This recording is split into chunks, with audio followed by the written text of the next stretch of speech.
Hi everyone. Well, it's been a while since I last made a new video on YouTube. Yeah, filming in the rain. It's September 30th, 2012, and you could probably see it's drizzling outside. Well, I was supposed to make a lawn cutting video, but unfortunately I'm going to have to scrap that because it's raining outside. And I usually don't like cutting grass in the rain, especially when it's drizzling like this, because it's not good for the lawnmower. The grass sticks to the underdeck and at least clumps, so it doesn't really give a clean cut, especially to my clients. So why not just post some mini videos that I promised I'd be making and I just never got around to them. So today, it's a lawn cutting video. Well, I'll have to do that some other time. I'm actually going to give you an update video of all the lawn equipment that I have, what's in that shed and what's in this shed. Now, before I get on with the video, some frequently asked questions. Why do I have so many lawnmowers? Well, it's because I do operate a lawn care service. I do have around 80 small clients, all residential. So right here is around 10,000 square feet. And this is pretty big as far as what I do for my customers. Most of my customers have lots about half the size of this. So there's no need for tractors or big equipment. So I'm going to show you what's inside here, and let's hope you enjoy it.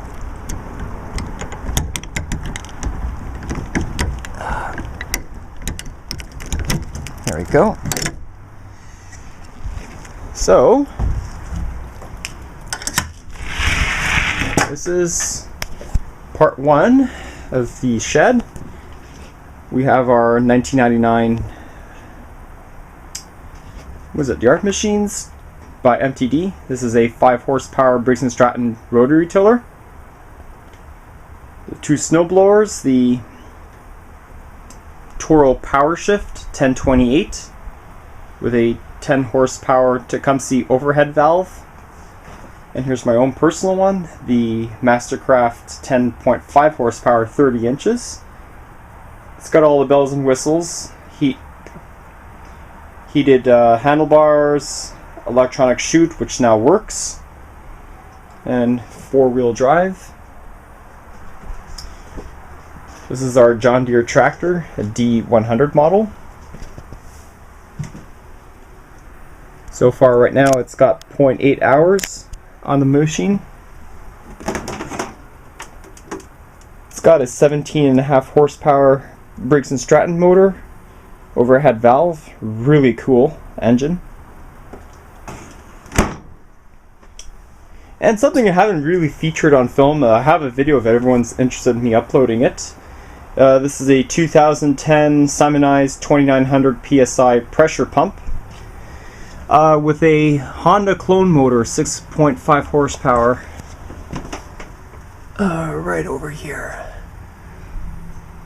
Yeah, it gave us a lot of problems this year. Now it's running good with the reworked carburetor. Awesome. Okay, so that's part one now. Now let me get to part two. Okay, so part two is my shed. Finally those wasps are gone, which is a good thing. I don't like wasps, even though I keep tarantulas as pets. Okay. Now this is the reworked cabin of 2012. My father, I owe it all to him. He organized it. Now it's much more cleaner than it was before. Remember, I used to have lawnmowers all packed up. Now it's all organized in shelvings. It's just awesome. Now, small gas engines one. I know you're going to ask me this. Where are the handlebars? I got some over here. I got some over here. I always take off the handlebars because for easier to storage. So here are all the Lawn Boys. I'm a fan of Lawn Boys. They're a very good brand, especially their 2-stroke models. Can't beat them. My favorite one out of the models here, it has to be my 10401C because it just gives so much good fuel economy. It's got a huge gas tank, and I'm able to do at least 7 lawns to it till it empties, so it's a really good machine. As well as Good old 5269G. It's been with us for 33 years. Still runs. And I just reworked it this year. Got the pulley to work now. It's been great. So here are the Black & Decker vintage electric trimmers. This is the only one I haven't featured yet. I'll have to do that at some point this year or next year. The Shindewa Home Pro 22F Ryobi 700R runs perfect. Electric Weed Eater SG14 Homelight Z825 SD runs perfect after I rebuilt the carburetor. The Black & Deckers, here's an edger and a trimmer, a little more modern one than these two. Now this is one I got from my neighbor, donated to me. This is a Model 1200, likely in the 1980s.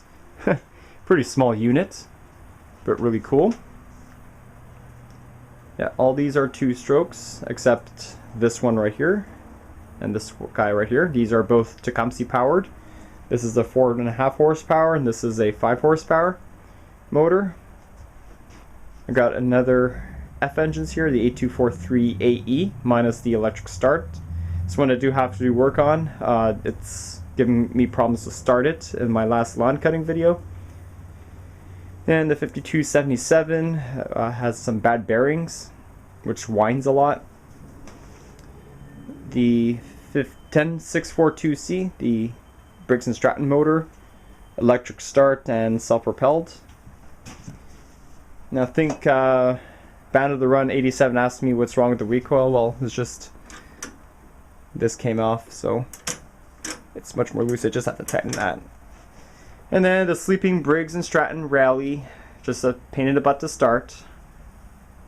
And then the Black & Decker electric that I got from one of my clients, and that, which one is it? The Makita battery powered one. I just have to buy batteries.